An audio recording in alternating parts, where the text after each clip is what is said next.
Advance booking शुरू है Iftekhar park की sky line contractor and engineer private limited की पेशकश इफ्तेखार कॉलोनी साथ ही शुरू की जा रहा।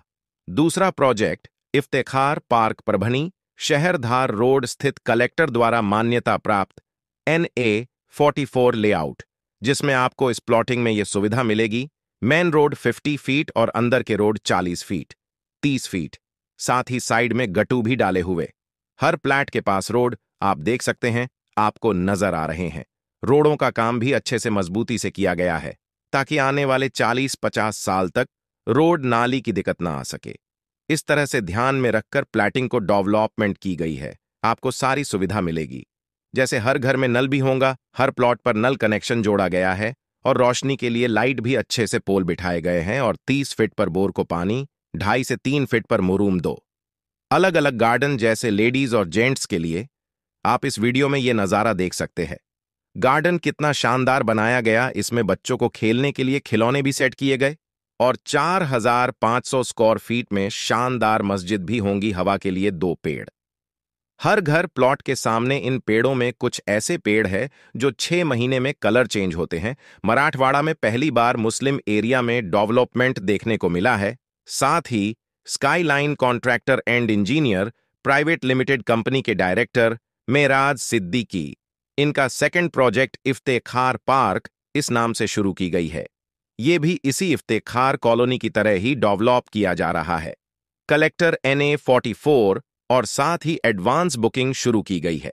इस प्लैटिंग में सिर्फ 115 प्लॉट है, जिसमें एक ही साइज 22 बाय 40 के 71 प्लॉट निकाले गए, जिसकी कीमत 13,50,000 रुपए रखी गई है इफ्तेखार पार्क की।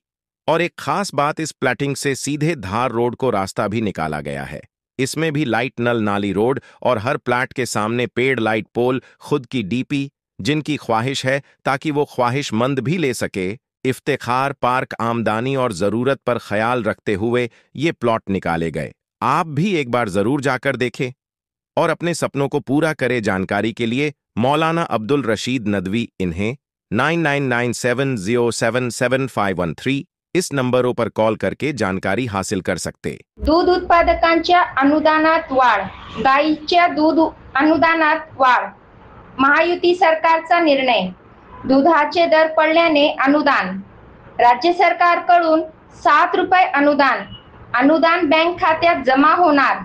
1 ऑक्टोबर पासून योजनेचा लाभ राज्यातील सहकारी आणि खासगी दूध प्रकल्पांना दूध पुरवठा करणाऱ्या दूध उत्पादकांना देण्यात येणाऱ्या 5 रुपयांऐवजी 7 रुपये अनुदान देण्याचा निर्णय राज्य मंत्रिमंडळाच्या बैठकीत घेण्यात आला।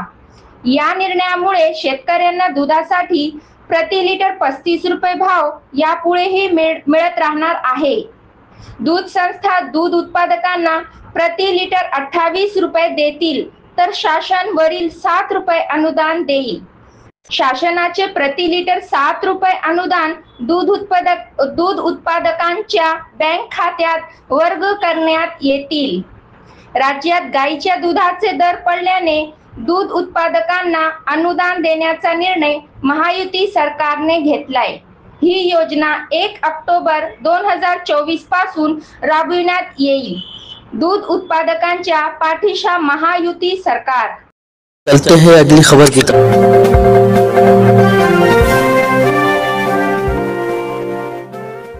लिखा गया कि कोई भी रिलीजियस डिनोमिनेशन अपने मजहब पे भी चल सकता और अपने जो इमूवेबल मूवेबल प्रॉपर्टीज में उसको एडमिनिस्टर कर सकता।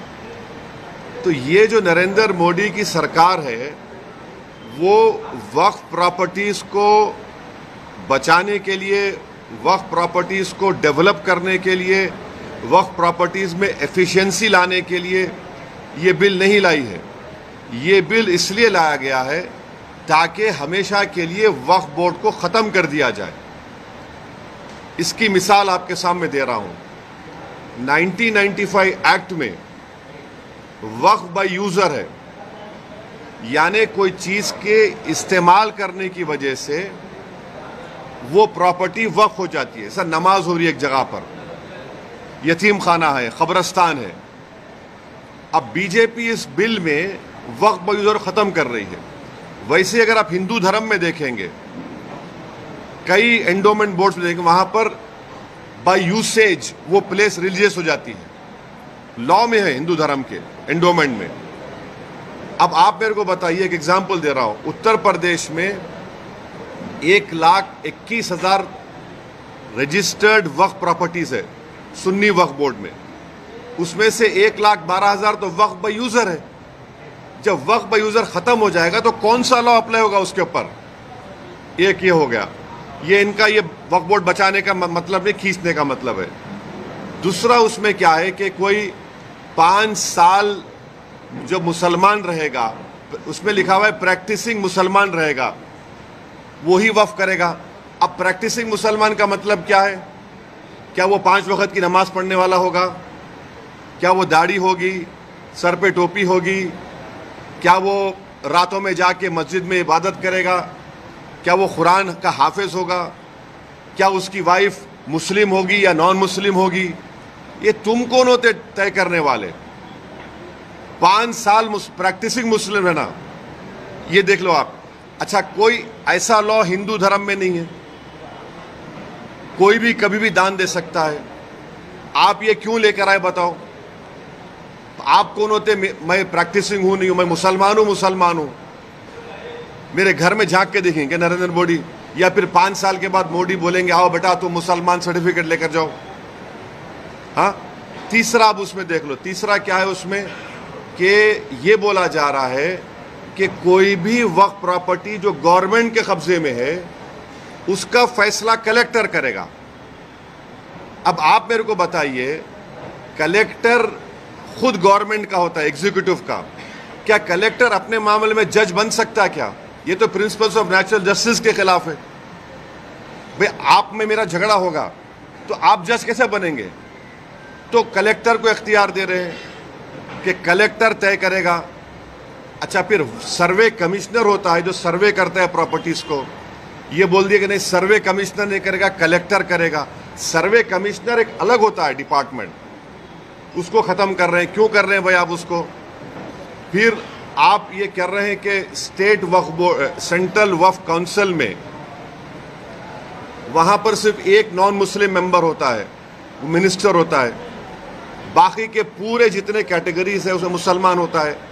आप उसको खत्म करके मेजॉरिटी नॉन मुस्लिम को मेंबर बनाना चाह रहे हैं। स्टेट वक्फ बोर्ड में पूरे मुस्लिम मेंबर्स होते हैं, उसको आप क्या कर रहे हैं? आप उसमें से कम 8 या 9 नॉन मुस्लिम को अपॉइंट करना चाह रहे हैं। स्टेट वक्फ बोर्ड में इलेक्शन होता है मुतवल्ली कैटेगरी का, एमएलए एमपी कैटेगरी का और बार काउंसिल का, आप नॉमिनेट करेंगे। अच्छा, नॉमिनेट क्यों करना चाह रहे हैं? अगर आप वक्फ बोर्ड का एक्ट देखेंगे तो वक्फ बोर्ड में आपकी प्रॉपर्टी वक्फ है, मैं उसको डायरेक्ट मैनेजमेंट में 5 साल के लिए ले सकता हूं। जब मैं अपने लोगों को नॉमिनेट कर दूंगा उसमें तो मैं डायरेक्ट मैनेजमेंट ले लूंगा, इनकी नीयत खराब है उसमें। फिर आप ये कह रहे हैं कि कोई हिंदू वक्फ नहीं कर सकता। क्यों नहीं कर सकता हिंदू वक्फ? हिंदू वक्फ कर सकता है, वो मुतवल्ली भी बन सकता है, मगर आप हिंदू वक्फ नहीं कर सकता, उसको खत्म कर रहे हैं और हिंदू को मेंबर बनाना चाह रहे हैं आप। सेंट्रल वक्फ काउंसिल लेके देयर शेल बी, शेल का मतलब मैंडेटरी अंग्रेजी में, 2 मेंबर रहेंगे मिनिमम। फिर ये झूठा प्रोपेगेंडा बीजेपी की कि हम महिलाओं को बना रहे हैं, वो पढ़ते नहीं है। ऑलरेडी महिला का प्रोविजन है। क्या प्रोविजन है? अब ये बोल रहे कि 2 बनाएंगे। अभी जो प्रोविजन है एटलीस्ट 2, यानी 2 से बढ़ सकते, आप 2 कर दिए खाली उसको। वक्फ का एक ट्रिब्यूनल है, अब ट्रिब्यूनल में झूठा प्रोपेगेंडा करते हैं कि ये इसका डिसीजन फाइनल होता है। भाई एनजीटी ट्रिब्यूनल है, इनकम टैक्स का ट्रिब्यूनल है, रेलवे क्लेमेंट्स ट्रिब्यूनल है, ऐसे 14 ट्रिब्यूनल है जिनका डिसीजन फाइनल होता है, अपील नहीं कर सकते। भाई ट्रिब्यूनल के जजमेंट के बाद हाई कोर्ट में रिव्यू पिटीशन डाला जाता है। अपील करने से तो लाखों केस कोर्ट में है, और रिव्यू पिटीशन में हाई कोर्ट पूरा रिकॉर्ड मंगा सकता है, तो ये वक्फ के फेवर में नहीं है। फिर इसमें आपने एक कानून लेकर आए। अभी कानून क्या है कि अगर कोई वक्फ की जायदाद को चोरी से बेचता है, उसको 2 साल का रिगरस इम्प्रिजनमेंट, नॉन बेलेबल। अभी मोदी जी के दिमाग में ख्याल आया, क्या ख्याल आया कि तू वक्फ बोर्ड की जायदाद को बेच दे, मोदी है तो मुमकिन है। क्या मुमकिन है कि तेरे को 2 साल नहीं, सिंपल इम्प्रिजनमेंट, तेरे को बेलेबल हो जाएगा। तो वक्फ के मफाद में क्या हो रहा है? ट्राइब्यूनल है, वक्फ का ट्राइब्यूनल, उसमें एक डिस्ट्रिक्ट जज सीजे अपॉइंट करते हैं हाई कोर्ट के, एक इस्लामिक नॉलेज का जानकार और एक एमिनेंट पर्सन। अब आप क्या करते हैं? रिटायर्ड डिस्ट्रिक्ट जज, रिटायर्ड गवर्नमेंट एम्प्लॉय, कैसे होगा? फिर अगर आपकी कोई वक्फ की प्रॉपर्टी है, मैं जाके कंप्लेन करता हूं कि ये वक्फ नहीं है, तो collector will order an inquiry. अच्छा, pending inquiry your property will not be वक्फ की एक्ट में बोल रहे, बिल में बोल रहे, and there is no time limit for that inquiry, and the collector will do the inquiry as he deems fit. इसका क्या मतलब? यानी आपके प्रॉपर्टी को मैं कंप्लेन कर दिया कि वक्फ नहीं है, तो कलेक्टर साहब 10 साल ले लेंगे, तब भी वक्फ नहीं रहेगा, वो अपने कंट्रोल में, उनके कंट्रोल में आ जाएगा। तो ऑल इन ऑल अगर आप देखेंगे, इस बिल में वक्फ प्रॉपर्टीज के एफिशिएंसी के लिए नहीं बनाया गया है, ये वक्फ प्रॉपर्टी को खत्म करने के लिए बनाया गया है।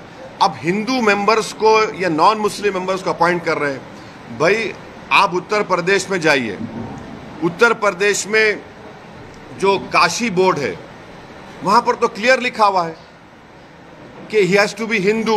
अगर वो हिंदू धर्म छोड़ेगा तो मेंबरशिप चले जाएगी। फिर आप देख लीजिए जाकर, आप ये जो आपका तमिलनाडु का एक्ट है, तेलंगाना का एंडोमेंट एक्ट है, आंध्रा का है, उड़ीसा का है, इसमें सब लिखा गया कि only Hindu will become the member.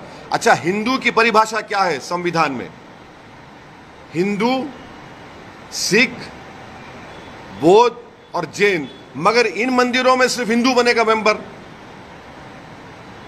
अब मिसाल के तौर पर मुंबई में ट्रस्ट में है आपका कौन सा मंदिर है? सिद्धि विनायक है। गुजरात में सोमनाथ की मंदिर, वो भी ट्रस्ट में आता। वहां पर आप किसको बनाते मेंबर? आप एक बात समझिए, तिरुपति के प्रसाद में घी में एनिमल फैट आया तो एतराज हो रहा है, बिल्कुल सही है, नहीं होना चाहिए अगर हुआ तो, मगर आप हमारे धर्म के संस्थानों में आप कैसे नॉन मुस्लिम को बनाएंगे? प्रसाद में आप बोल रहे कि एनिमल फैट आ गया तो गलत है, बोल हम भी मानते गलत है, नहीं आना चाहिए, उनकी आस्था है। मगर यहां पर हमारी आस्था, हमारे धर्म में ये तो वक्फ बोर्ड तो मुस्लिम धर्म का हिस्सा है। तो इसलिए ये जो बिल मोदी लाए हैं, उनकी सरकार लाई है, वो वक्फ प्रॉपर्टीज को छीनना चाह रहे। अच्छा, अभी हाजी मलंग की दरगाह है, एकनाथ शिंदे का स्टेटमेंट है कि दरगाह नियम नहीं मानते। अब ये कानून बनेगा तो कलेक्टर साहब के पास जाएंगे, कोई कलेक्टर बोलेगा नहीं नहीं ये दरगाह नहीं है, ये तो कुछ और है, या इंक्वायरी ऑर्डर कर देगा। ये कैसे होगा बताइए आप? अच्छा एक मिनट ठहरिए, इसमें एएसआई के प्रोटेक्टेड मॉन्यूमेंट्स भी है। एएसआई चाहता है कि पूरा निकाल दिया जाए वक्फ बोर्ड से।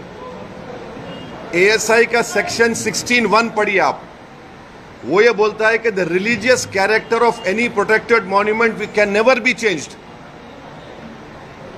तो ये इसीलिए हम कह रहे हैं कि ये वक्फ बिल जो नरेंद्र मोदी लाए हैं, वो वक्फ की प्रॉपर्टीज को बचाने के लिए नहीं, वक्फ के प्रॉपर्टीज को एफिशिएंट बनाने के लिए नहीं। अच्छा, जो वक्फ बोर्ड को मुतवल्ली 7% देते थे अपने इनकम का, उसको आप 5% कर दिए। ये कौन सा वक्फ के मफाद में काम कर रहे बताओ आप? तो इसीलिए ये सब एक मुसलमानों से उनकी मस्जिदों को छीनना चाहते हैं, दरगाहों को छीनना चाहते हैं, कब्रस्तानों को छीनना चाहते हैं, इसलिए इस बिल को लाए हैं लोग। एक के बाद एक के बाद मैं कह नहीं जा रहा हूं, भाग नहीं रहा हूं मैं। बोलिए आप।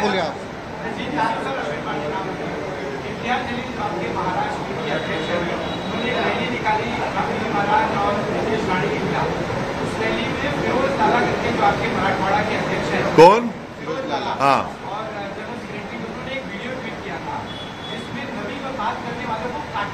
देखो मेरे भाई, सुनो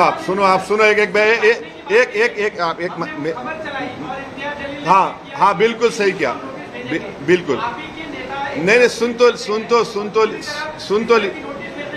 अरे भाई साहब, आपका जो ऑर्गेनाइजेशन का जो झगड़ा है सेबी के मैडम से, झगड़ा करो ना उससे। अरे अरे मेरे को जवाब देना मेरा काम है, तुम नहीं। देखिए हम जवाब देंगे, हम जवाब देंगे, हम जवाब देंगे, आप जवाब नहीं देंगे। आप सवाल कर लिए, सुनो अभी। आप जैसा चाह रहे नहीं दूंगा मैं। आप मोदी है क्या? नहीं है ना मोदी, आप तो रुक जाइए। आप मोदी तो नहीं है ना, मेरे पीछे ईडी सीबीआई तो नहीं भिजाएंगे ना आप। सुनिए, मेरा जवाब यह है कि आप लोग झूठ चलाए, आप लोग झूठ चलाए। आपका झगड़ा सेबी से है। अब मैडम, अरे मेरा नहीं, उंगली मत दिखाओ, ऐसा उंगली मत, ऐसा मत दिखाओ। नहीं, आप जर्नलिस्ट है, आप जर्नलिस्ट है। मैं आपको बिल्कुल, वो झूठ है, हम बोल रहे तो नहीं, हम आपको बोल रहे झूठ है वो। आपको अब आप सुन तो लीजिए, इंडिया टीवी के रजत शर्मा ने तारीफ की इसकी। अब आपको पसंद नहीं आ गया बोलना, अरे बोल रहा हूं। सुनिए, इंडिया टीवी के रजत शर्मा ने कहा कि इम्तियाज जलील ने कलेक्टर को रिप्रेजेंटेशन दिया, बाज नौजवान जज्बात में थे। इम्तियाज जलील ने कहा कि खत्म किस्सा। ये और रजत शर्मा जी ने अपने इंडिया टीवी पर कहा कि बहुत अच्छा किया उन्होंने। ये क्या, आप तो तारीफ भी करो। इतना बड़ा मजमा आया महाराष्ट्र की तारीख में, ये सबसे बड़ा मुसलमानों का प्रोटेस्ट था। सुन तो लीजिए, शायद आपकी पैदाइश से पहले एक प्रोटेस्ट मुंबई में हुआ था शाबानों के वक्त, उतना ही बड़ा प्रोटेस्ट हुआ। लोग ये कह रहे थे कि लोग नहीं आएंगे, 10,000 गाड़ियों से पूरे महाराष्ट्र से लोग निकल कर आए। पीसफुल प्रोटेस्ट था, पीसफुल प्रोटेस्ट में बात हुई और वो बात हम रखे। अब रहा सवाल, सेकेंड प्रोटेस्ट भी होगा, मुंबई में होगा। अगर हमारे डिमांड्स को महाराष्ट्र सरकार नहीं मानेगी तो आज़ाद मैदान में परमिशन लेकर हम यह प्रोटेस्ट करेंगे और ये प्रोटेस्ट जारी होगा।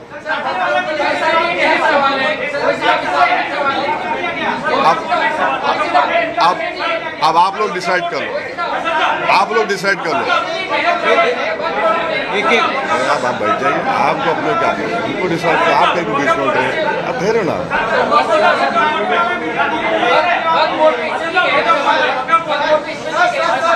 सवाल ये कि निशिकांत दुबे एक एमपी है जिन्होंने जेपीसी के चेयरमैन को लेटर लिखा है। निशिकांत दुबे बीजेपी के सांसद ने एक लेटर लिखा है जेपीसी के चेयरमैन को, कहा है कि 125 करोड़ जो ईमेल आए हैं वक्फ बोर्ड को लेके, इसके ज्योग्राफिकल ओरिजिनलिटी पे जांच की जानी चाहिए। इसके पीछे विदेशी ताकत या जाकिर नाइक जैसे लोग शामिल हो सकते हैं कि 125 करोड़ जो जेपीसी को सुनिए, मैंने इनिशियल रिमार्क्स में अपने कहा कि ये जेपीसी नहीं है, ये जॉइंट वर्किंग कमेटी ऑन वक्फ है। Joint working committee on Waqf amendment bill में जो भी होता है, जो भी निर्णय होगा, वो हम पब्लिकली नहीं बोल सकते, वो हम पार्लियामेंट रूल्स प्रोहिबिट करते। वो अंदर जो भी होगा वो चेयरमैन साहब और मेंबर्स डिसाइड करेंगे। वो लिखे हैं तो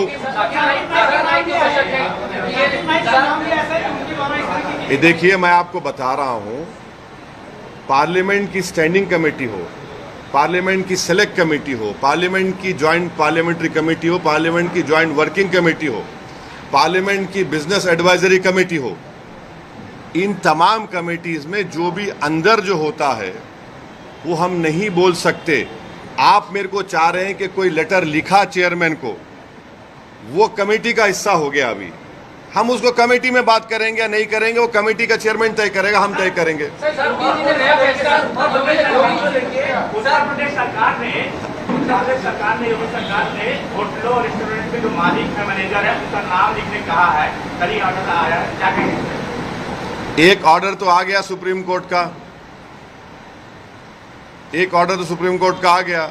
अब ये जो ऑर्डर निकाले हैं उसको मुझे देखना पड़ेगा, पढ़ना पड़ेगा, तभी उस पर कोई मैं रिएक्शन दे पाऊंगा।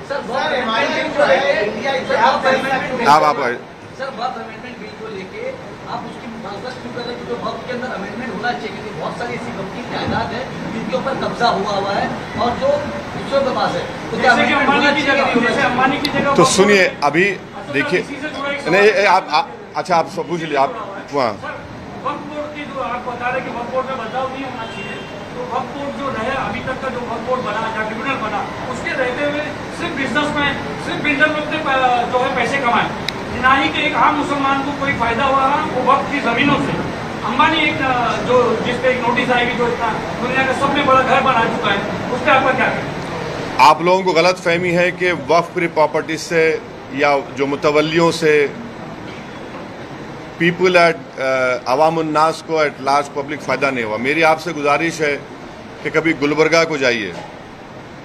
गुलबर्गा में जो उस ख्वाजा बंदा नवाज के जो सज्जादे हैं मोहम्मदुल हुसैनी रहमतुल्लाह अलैह, उन्होंने अपनी ज़िंदगी में आज से 50 साल 55 साल पहले उन्होंने एक स्कूल शुरू किया था और मुसलमान लड़कियों को तालीम दिलाने के लिए वो बंडी में, बैल बंडी में पर्दा लगाकर वो बंडी हर मुस्लिम घर को जाती थी ताकि वो मुस्लिम बच्चियां उसमें बैठकर आकर स्कूल में पढ़े।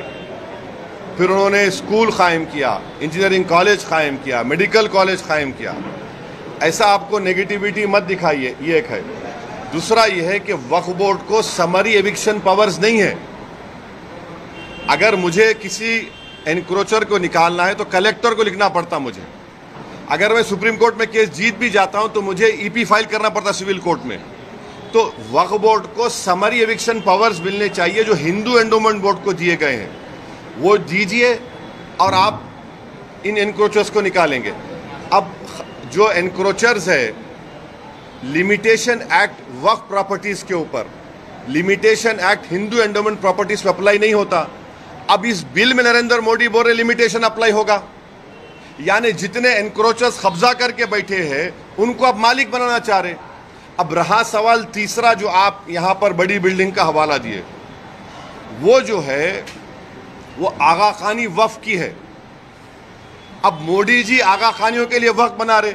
हम चैलेंज कर रहे मोदी जी को, आगा खानी जो वक्फ की प्रॉपर्टी थी जिसमें कुरान पढ़ाना, यतीम खाना था, वो उसको 21 करोड़ में किसने बेचा और क्यों बेचा?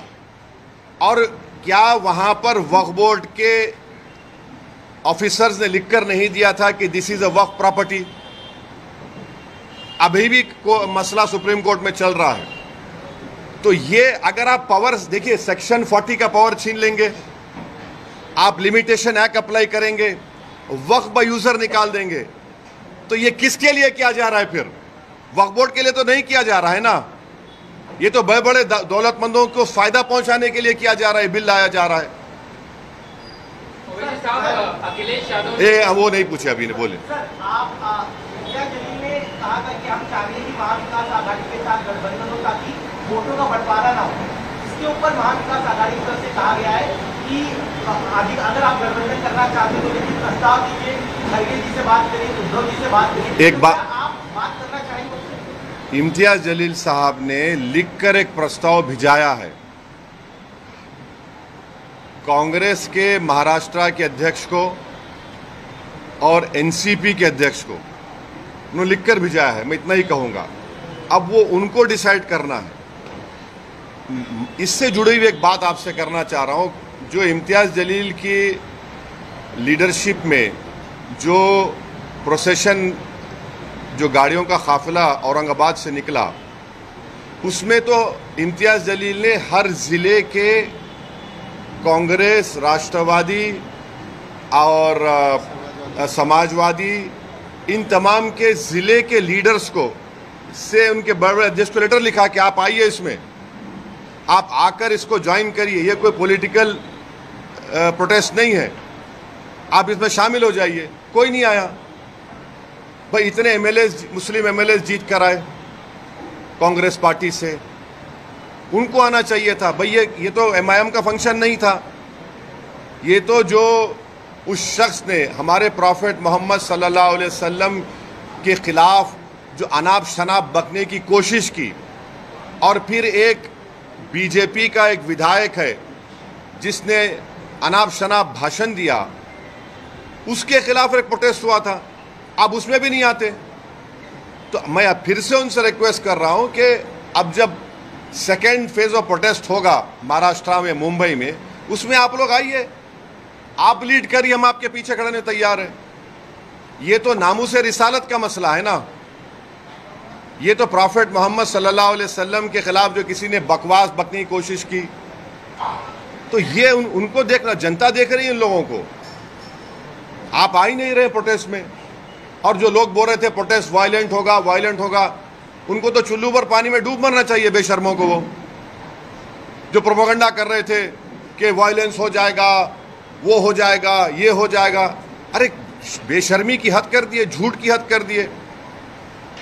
10,000 गाड़ियां निकली और 10,000 गाड़ियों में से पूरे पीसफुल गए, एक दो जगह पर उनको आईने फोड़े गए गाड़ी के, फिर भी हम लोग प्रोवोक नहीं हुए। मैं सलाम करता हूं, मैं तो सलाम करता हूं उन तमाम लोगों को जो सिर्फ प्रॉफेट मोहम्मद सल्लल्लाहु अलैहि वसल्लम के बारे में जिस शख्स ने बकवास बकी और रूल ऑफ लॉ के अपहेल्ड करने के लिए संविधान को तिरंगा लेकर निकले,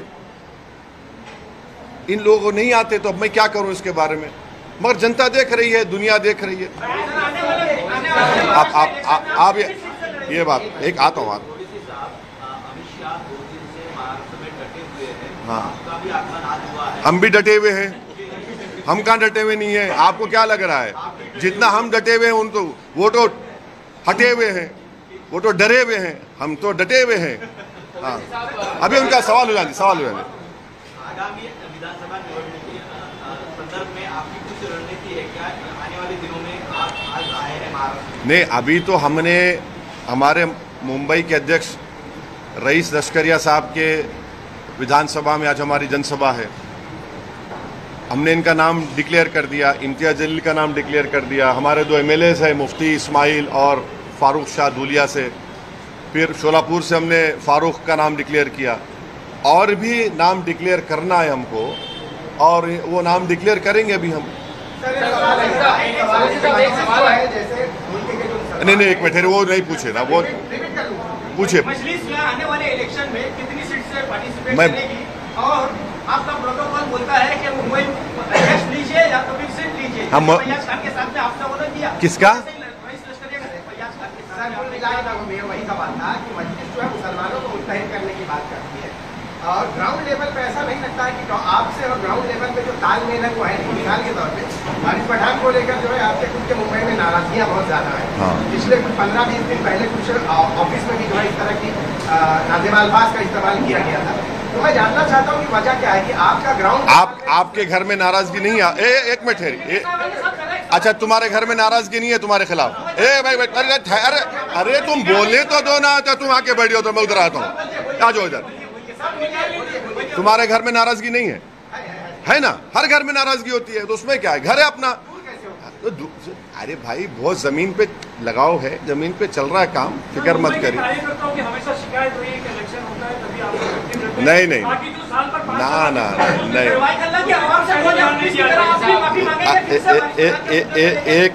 एक मिनट। अब मुंबई में कई मरतबा आता हूँ, कई मरतबा अपने कार्यकर्ता से मिलता हूँ, आप लोगों से बच के निकल जाता हूँ। इसका यह मतलब तो नहीं है कि हम नहीं मिल रहे हैं, आते हैं, मिल रहे हैं, काम हो रहा है। यकीनन इस बात का मैं इकरार कर रहा हूं कि there is always a room for improvement. हम इम्प्रूवमेंट करेंगे और अच्छा करेंगे, मगर ये बोलना कि बिल्कुल ही नहीं, ऐसा नहीं है। ओवैसी साहब, एक सवाल ये जानना चाहता हूँ कि अखिलेश यादव ने ये आरोप लगाया कि उत्तर प्रदेश में बाई इलेक्शन होने वाले हैं, उससे ठीक पहले योगी गवर्नमेंट वोटर्स लिस्ट में से मुसलमानों के नाम काट रही है। एक ये सवाल, और दूसरा सवाल जम्मू कश्मीर चुनाव में लेना चाहता हूँ, जिसमें बीजेपी पहले एक सवाल हो जाने दीजिए। नहीं, मैं नहीं, कहाँ भाग रहा हूं मैं? अखिलेश यादव वाला से पहले नहीं, अगर नाम काट रहे हैं तो नाम दलाइए ना। आप डेट ऑफ पोलिंग आने तक नाम दला सकते हैं, आप नाम दलवाइए। आप रो क्यों रहे हैं? आप नाम दलवाइए। अगर आपके नाम का बीजेपी नाम डाल रही है डिलीशन का, तो आप डालिए उनका नाम। कौन रोक रहा है आपको? आप डालिए नाम, और इलेक्शन कमीशन को रिप्रेजेंटेशन भिजाइए, मीडिया को दीजिए कि कहां पे कौन सी 10 विधानसभा में चुनाव हो रहा है बाई इलेक्शन का, कहां से नाम काट रहे हैं वो दे दीजिए। मीडिया को बोल दीजिए कि इस विधानसभा में इतने नाम काटे गए मुसलमानों के, मगर नाम दलवाइए आप और करिए वो। वो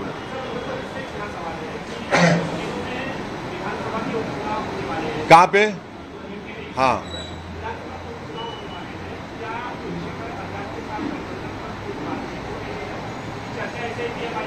नहीं, इस सवाल का जवाब जो है हमारे उत्तर प्रदेश के अध्यक्ष जनाब शौकत अली साहब आपको देंगे। वो भाई नहीं पूछे, वो आप वो पीछे आपके जो है। मेरे सवाल का जवाब ही नहीं। नहीं, जवाब दे दिए। अब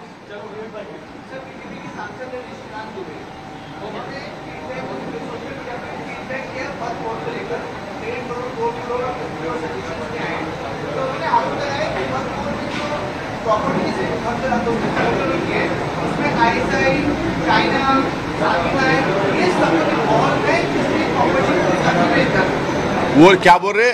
ISI, चाइना, हाँ, और ये लोग क्या कर रहे हैं? अच्छा, किसके नाम पे कर रहे हैं वो लोग? किसके नाम पे कर रहे हैं? नहीं, किसके नाम पे तो करना नहीं, अरे मैं जवाब, किसके नाम पे तो करना पड़ेगा ना। क्या चाइना के नाम पे रजिस्ट्री होगी भारत में? नहीं, अरे वो बोल रहे हैं नहीं, वो बोल रहे हैं कि प्रॉपर्टीज अपने नाम पे कर रहे हैं। चाइना के नाम पे रजिस्ट्री तो नहीं होगी भारत में। हाँ, एक जगह पे हो गई, डेमचौक डेमसांग में 2000 स्क्वायर किलोमीटर पर चाइना कब्जा करके बैठा है। ऑल वेदर रोड्स बना चुका है। चाइना वहां पर जो स्ट्रक्चर्स बना रहा है अपनी आर्मी के लिए, ऑल वेदर, उसमें माने हीटिंग है, वहां पर खाने का इंतजाम है। हम आज भी चैलेंज कर रहे नरेंद्र मोदी को, अगर हम झूठ बोल रहे तो नरेंद्र मोदी आपको मीडिया के लोगों को लेकर जाइए डेमचौक डेमसांग में और सुनिए। 1 साल पहले एसपीज की कॉन्फ्रेंस हुई थी जिसमें लद्दाख के पुलिस कमिश्नर ने कहा था कि 65 पेट्रोलिंग पॉइंट्स में से 25 पेट्रोलिंग पॉइंट पर हमारी आर्मी और पैरामिलिट्री फोर्स वहां पे पेट्रोलिंग नहीं कर सकती। वो जो पिक्चर में तालाब दिखा था ना, वो मशहूर पिक्चर था, वो नाम याद नहीं आ रहा, मैं देखता नहीं हूं मैं। वो तालाब को आप नहीं जा सकते अभी। वो तालाब को खाली आपको टीवी में देखना पड़ेगा। आधा तालाब चाइना ले लेके चला गया। तो ये सुनिए, तो हमारे जो दोस्त लेटर लिखे हैं उनको तो डेमसांग डेमचौक के बारे में बात कर।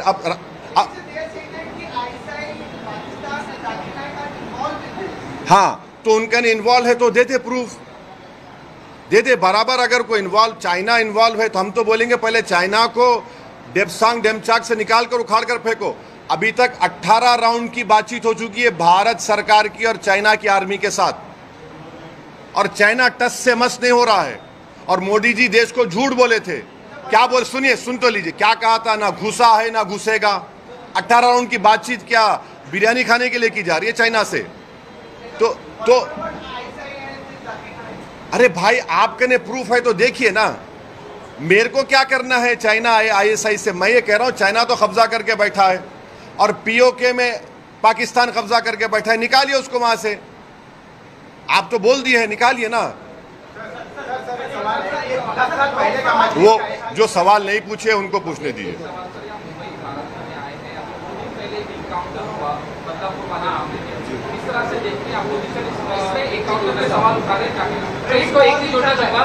शहर में जगह जगह पर पोस्टर लगे हैं, देवेंद्र फडणवीस की तस्वीर लगी है और लिखा गया है बदला पूरा। बदला पूरा हो गया, इस तरह के पोस्टर भी लगे। तो इस पोस्टर से शुरू करते हैं। अब वो बोल रहे हैं, सुन तो लीजिए ना, बदला पूरा हो गया। तो सरकार इस बात को मान रही है कि कोर्ट से सजा नहीं दिलाएंगे, ऑनरेबल जज साहब सजा नहीं देंगे, हम बदला लेंगे। देखिए, ये जो बदला लेते हैं ना, ये जो लोग बदला लेने वाले होते हैं, ये गैंगस्टर माफिया होते हैं। संविधान में इंसाफ होता है, जस्टिस होता है, और कोर्ट के जरिए से उस खाती को जब सजा दी जाती है तो बदला नहीं होता, वो जस्टिस होता है। तो बदले और जस्टिस में फर्क है। आप बदले की बात कर रहे हैं, हम जस्टिस की बात कर रहे हैं। अगर ऐसा ही होगा जैसा पोस्टर लगाकर बदला ले लिए तो फिर कोर्ट को बंद कर दो। आप जितने पब्लिक प्रोसिक्यूटर उनको बोलो छुट्टी मनाओ, चौपाटी पे जाकर बैठ के एंजॉय करो। जज साहब को बोलो आपकी जरूरत ही नहीं है। वो संविधान में जो राइट टू लाइफ एक फंडामेंटल राइट है, एक्यूज का भी है और आपका मेरा भी है। आप बदला लेकर नहीं मार सकते, आप जस्टिस करके उसकी आप कैपिटल पनिशमेंट दे सकते हो उनको, वो जस्टिस होगा। तो ये पोस्टर लगाने का मतलब ये है कि बीजेपी इस पर अपनी रोटी सेक रही है और उसको बदला कह रही है। हम जस्टिस का मुतालबा कर रहे हैं। सर, आपने जस्टिस की बात कही, जो अखिलेश हैं, अक्षय शिंदे, उनके माँ बाप आज हाईकोर्ट में गए, कहा कि जो इनकाउंटर हुआ है गलत हुआ है। भाई ख्वाजा यूनुस याद है आपको? ख्वाजा यूनुस किसी को याद है? घाटकोपर में ख्वाजा यूनुस का क्या हुआ अभी तक? सब गूंगे बन के बैठे हैं। आज भी ख्वाजा यूनुस का परिवार पूछ रहा है कि भाई जिंदा है तो बताओ, मर गया तो कम से कम खबर बताओ। ख्वाजा यूनुस का क्या हुआ बताइए आप। हमने इसी मुंबई में पाकिस्तान से टेररिस्ट आए थे, वो जालिम आतंकवादी, वीटी स्टेशन पर खून की होली खेली गई, बड़े बड़े 5 स्टार होटल में मारा गया। हमने कसब को पकड़ा था और उस कसब को पकड़ने में मुंबई पुलिस के एक बड़ा कांस्टेबल ने अपनी जान की अजीम कुर्बानी दी। हेमंत करकरे की मौत हुई और 2 आईपीएस की मौत हुई।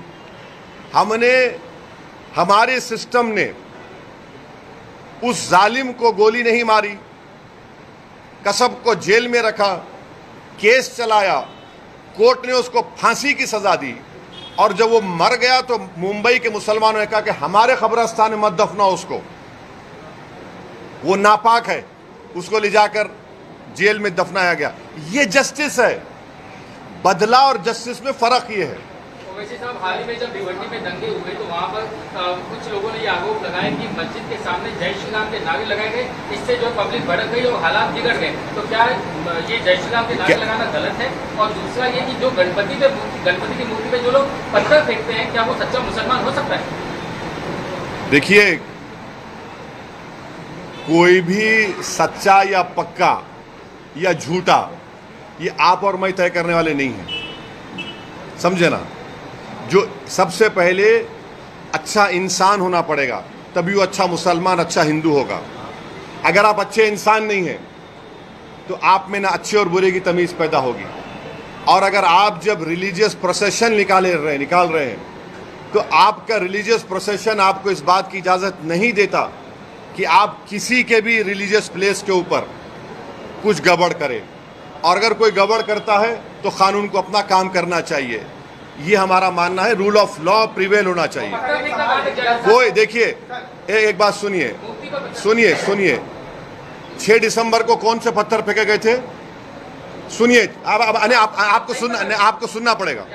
नहीं, आपको सुनना पड़ेगा। 6 दिसंबर को कौन सा पत्थर फेंका गया था? नहीं, 6 दिसंबर को बाबरी मस्जिद को पत्थर फेंका गया था। नहीं, 6 दिसंबर को पत्थर फेंका गया था। 6 दिसंबर को पत्थर फेंका गया, इसलिए मस्जिद तोड़ दी आपने। छोड़ दीजिए। नहीं, आप मेरे मुंह में अल्फाज डाल के अपनी सुनिए, सुन तो लीजिए। आप अपनी टीआरपी रेटिंग देखना। एक मिनट ठहरो। आप 6 दिसंबर को खंडन करेंगे? करिए, वेरी गुड, बहुत अच्छा है। मैं भी सुनिए, मैं आप जवाब दे रहा हूँ भाई। देखिए, सुन तो लीजिए। आप ऐसा करेंगे, अगर आप मन बना के आए हैं कि मेरी टीआरपी बढ़ जाएगी जी टीवी की और ईटी की, तो नहीं होगा। आप सुनना पड़ेगा, या नहीं सुनेंगे तो मैं खामोश बैठ जाता हूँ। आप इतना देखिए, मेरे को अंदाजा है कि मोदी जी के बारे में इतना बोला हूँ, आपको तकलीफ हो रही है अंदर से, मगर मैं ये कह रहा हूँ कि कानून का उल्लंघन नहीं होना चाहिए, किसी की तरफ से हो। और कानून का उल्लंघन होता है तो पुलिस एक्शन लेगी। आजकल तो सीसीटीवी आ गया ना, सीसीटीवी में सब निकलता है। वो तो बीएनएस में वो उसको एक्सेप्ट भी हो रहा है। अगर कोई भी कानून का उल्लंघन करता है तो कानून अपना काम करेगा, मगर कानून जब काम करेगा तो सबके लिए काम करना पड़ेगा। ऐसा नहीं होगा कि कोई मेरे प्रॉफेट मोहम्मद सल्लल्लाहु अलैहि वसल्लम बारे में बोलेगा और उसको हाथ भी नहीं लगाएंगे। ऐसा तो नहीं होगा कि खड़े होकर बोले कि मस्जिद में घुस के मारूंगा क्योंकि वो सत्ता में जो पार्टी बैठी है उसका राज दुलारा है, उसको हाथ नहीं लगाएंगे। तो सेलेक्टिव इंप्लीमेंटेशन ऑफ कानून का नहीं होना चाहिए। कानून मजहब देखकर इस्तेमाल नहीं होना चाहिए, ये हमारा बोलना है। आप बोलिए। 10 साल पहले का एक बयान था आपके छोटे भाई साहब का, बस 2 मिनट का। अब वो उसमें मत जाइए, वो कोर्ट से बरी हो गया, वो खत्म हो गया वहाँ। अरे यार, ये कहा गया है कि मस्जिद में जो कमाने के लिए आएगा उसको धक्के मार के भगा दिया। हाँ, मस्जिद में जो भी लीडर कमाने की गरज से मस्जिद में शामिल होगा, मस्जिद पार्टी में, उसको धक्के मार के भगा दिया जाएगा। पिछले 10-15 साल का डेटा देखा जाएगा तो मस्जिद के लीडरान की जो है, अरे भाई, डेविड में उनकी मिल्कियत में काफी इजाफा हुआ है। आपके बारे में पठान साहब भी बैठे हैं, उनकी मिल्कियत में अच्छी बात। आप बयान में नहीं, सुनिए, मिल्कियत में इजाफा हुआ है, आपकी क्यों जल रही? अब हुआ है तो हुआ है, बीजेपी के नेताओं में इजाफा हुआ है, बहुत सौ का इजाफा हुआ है। भाई आज जो प्रॉपर्टी 5 साल पहले थी उसकी वैल्यू बढ़ेगी ना, गवर्नमेंट वैल्यू बढ़ाती है तो प्रॉपर्टी वैल्यू बढ़ेगी। 3 से 30 हो गई। हाँ है नहीं है नहीं। अच्छा आपको शेयर नहीं मिला क्या, बोलिए मिलाएंगे आप। चलिए अभी अभी अभी अभी नारा भी बोलना चाहता सर। उनका कहना है कि लोकसभा चुनाव में तरफा मतदान किया गया, आघाड़ी पक्ष में, लेकिन विधानसभा में प्रतिनिधित्व मुसलमानों का नहीं होता है, इसीलिए कम से कम 42 सीटें जो है जहाँ पर मुस्लिम बहुल इलाके हैं वहाँ पर मुसलमानों को उम्मीदवारी दी जाए ताकि सदन में जाकर वो मुसलमानों के मुद्दे को उठा सके। इतना बड़ा प्रोसेशन निकला जो नॉन पॉलिटिकल था, उसमें नहीं आ रहे लोग, क्या टिकट पूछ रहे। एक मुसलमान के लिए उसका जो दिल होता है वो प्रॉफेट मोहम्मद सल्लल्लाहु अलैहि वसल्लम होते हैं, उसमें इनके लीडर नहीं आना चाह रहे, उसमें नहीं आना चाह रहे, उसमें तो अब क्या बोलेंगे उनको। अरे भाई तुम इतना बड़ा मसला है ये, उसमें आ जाते आप टिकट लेके क्या करेंगे।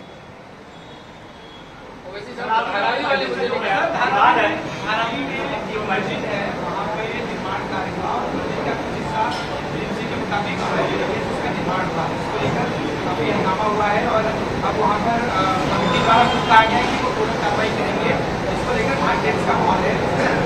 कमेटी बोल दी ना तो मैं क्यों बोलूंगा, कमेटी जब बोली है तो कमेटी से पूछो। अरे जो कमेटी बोली है वो काफी है, उनसे पूछना पड़ेगा, मैं तो नहीं मालूम। मैं जब कमेटी बोली है तो उसमें अभी और क्या बोलेगा।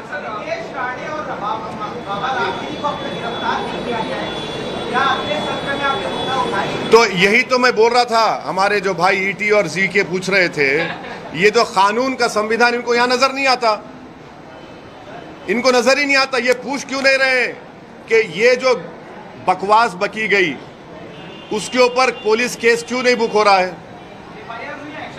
अरे पकड़ो ना, कोई दूल्हा तो नहीं है, हाथ में मेहंदी तो नहीं लगी हुई दुल्हन की तरह, भिजाओ उसको, उठा के लेके जाओ, जेल को भिजाओ, ले जाओ ना। एफआईआर हुआ है, एफआईआर लेके क्या करेंगे। बीएनएसएस में तो 15 दिन का टाइम है, जब एफआईआर इशू हो चुका है तो पकड़ो ना उसको, नहीं पकड़ सकते।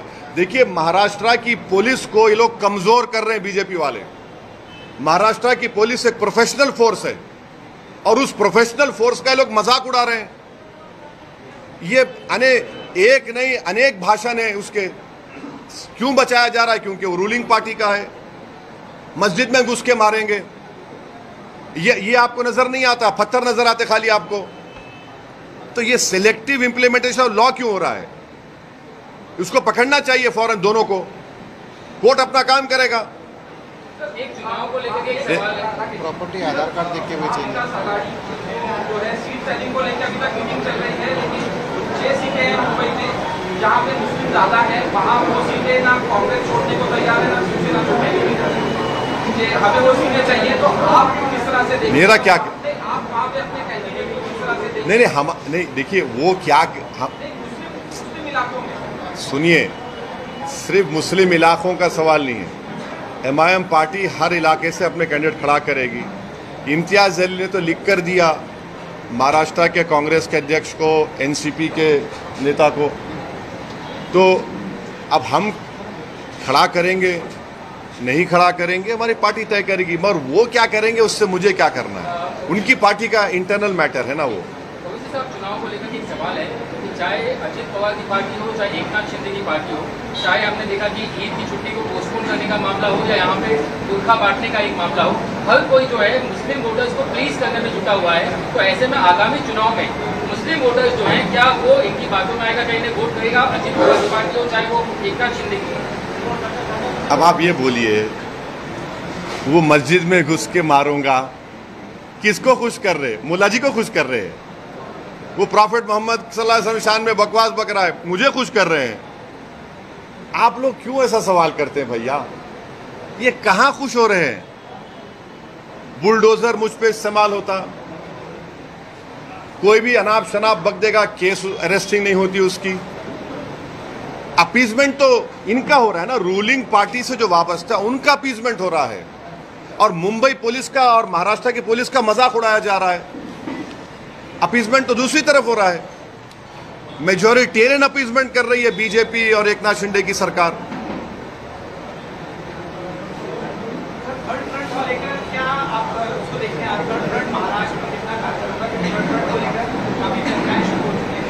हाँ, चर्चाओं में हम भी हैं। सर, अकबर ओवैसी को आपने आपके छोटे उसको हमेशा मुंबई और महाराष्ट्र की राजनीति से दूर रखा है। क्या इस बार अकबर ओवैसी महाराष्ट्र के इलेक्शन के टाइम पे यहाँ पर आएंगे, आप उनको लाएंगे? MIM का कोई भी नेता किसी भी जगह से दूर नहीं होता है। काफी सालों से यहाँ पर नहीं भाई, उनकी सेहत बाज़ वक़्त साथ नहीं देती है। उनके ऊपर जानलेवा हमला हुआ था, तो उससे उनके सेहत की ठीक नहीं होने की बिना पर समर आएंगे, वो जरूर कैंपेन करेंगे, हर जगह करेंगे महाराष्ट्र में।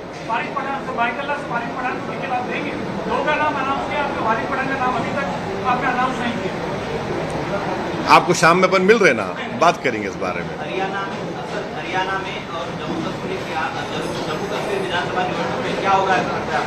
मुझे लगता है कि हरियाणा बीजेपी हारेगी, इंशाल्लाह जम्मू कश्मीर भी हारने के मौक़िफ़ में है। तो लड़ाई जम्मू कश्मीर में मेरी राय है कि जम्मू में होगी। बीजेपी अगर जम्मू में हार गई तो खत्म, मामला टाइट हो गया। थक गए आप लोग?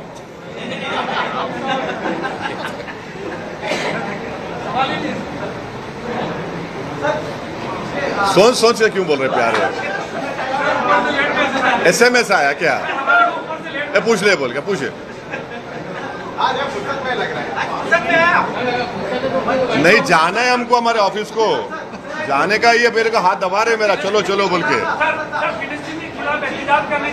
महाराष्ट्र में या इंडिया में बनाई है, मगर मोदी जी फिलिस्तीन में जाके वहाँ पर रुक जताते हैं, क्या कहना? नहीं, अभी तो यूनाइटेड नेशन में महमूद अब्बास से हेलो या हबीबी बोल कर आए हैं। हाथ मिला है महमूद अब्बास से मोदी जी। आपने नहीं देखा फोटो? मिले हैं ना। और इंडिया शुरू से पैलेस्टाइन की ताईद में खड़ा है। यहाँ पर सर एहतजाज करने में क्यों मना किया जाता है? अब नहीं मालूम क्या तकलीफ है, नहीं क्या तकलीफ है मेरे को नहीं मालूम। हम तो भारत शुरू से, चाहे महात्मा गांधी से हो, पंडित नेहरू हो, जितने बड़े प्राइम मिनिस्टर थे, खुद हमारी मोदी के ये सरकार ने फ़लस्तीनियों के लिए एड भी भिजाया है। वो बोलते हैं कि हम 2 स्टेट का फाइल भी हैं। ये नहीं पूछे।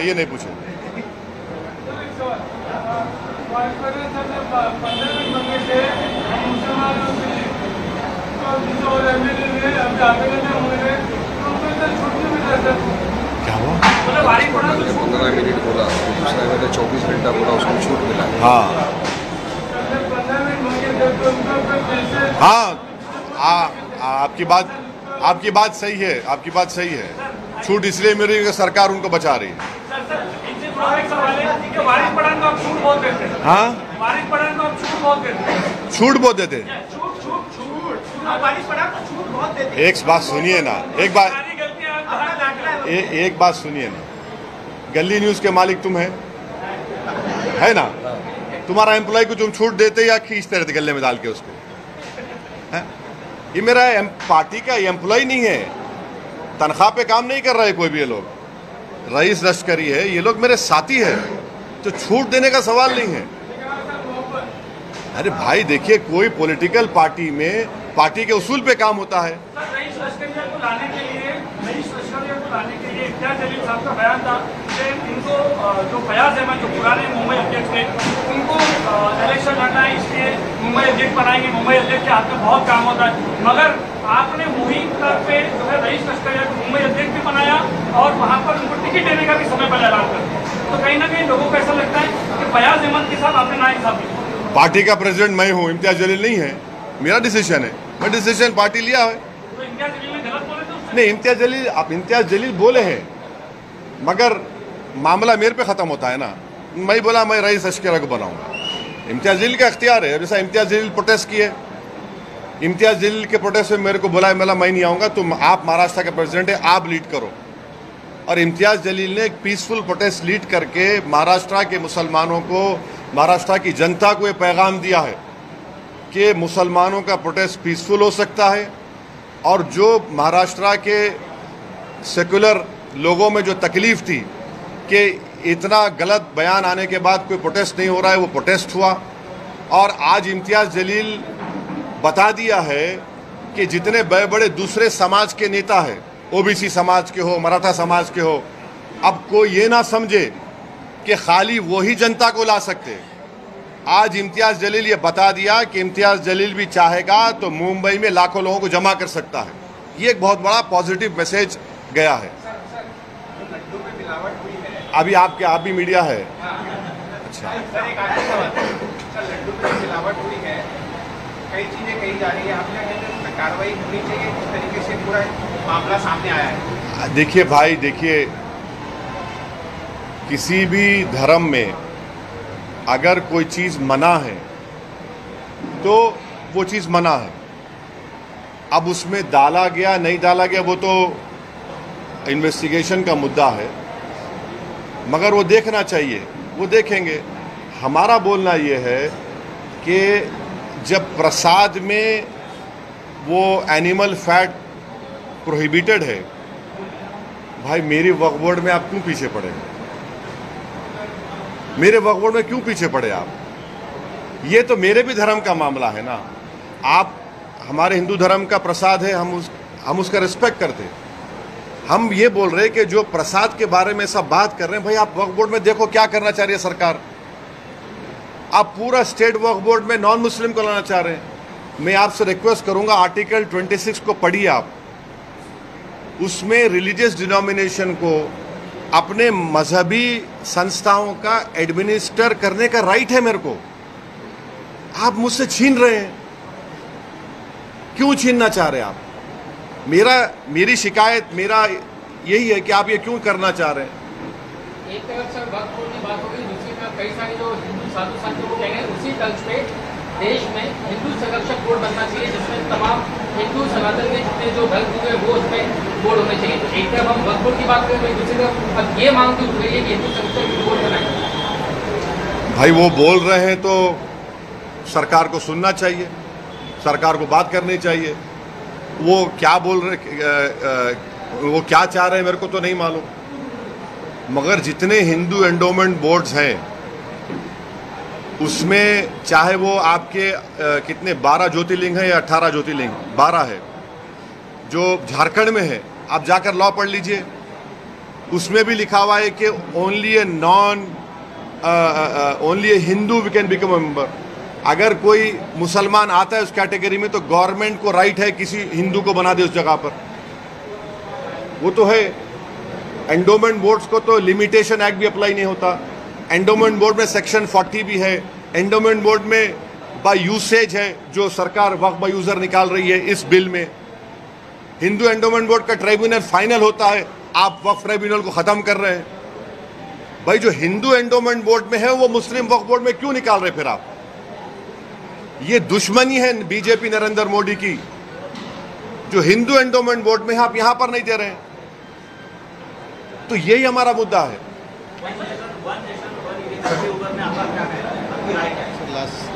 ये आखिरी है ना, ए बस कर दे ना, बस फिर शाम में कुछ नहीं होगा। नीतीश राणे ने कहा है कि रैली को देखते हुए कहा कि इतने पोहे तर आम्ही रोज सकाळी नाश्ते खातो, यानी इतने लोग आए तो मैं सुबह नाश्ते में खाता। क्या कहना आज करते हैं क्या? अब नहीं मालूम वो इंसान को खाता है क्या? ये कब से होगा खाने वाला? ये इंसान को खाता है वो, यही कहा उसने। क्या कहा, उसका तर्जुमा क्या है, ट्रांसलेशन क्या है?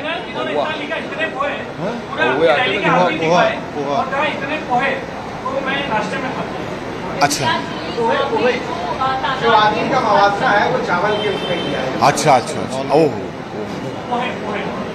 अब मौज बना लो प्यारे, तुम्हारी सरकार है, 1 महीना 2 महीने की बात है, मौज बना लो।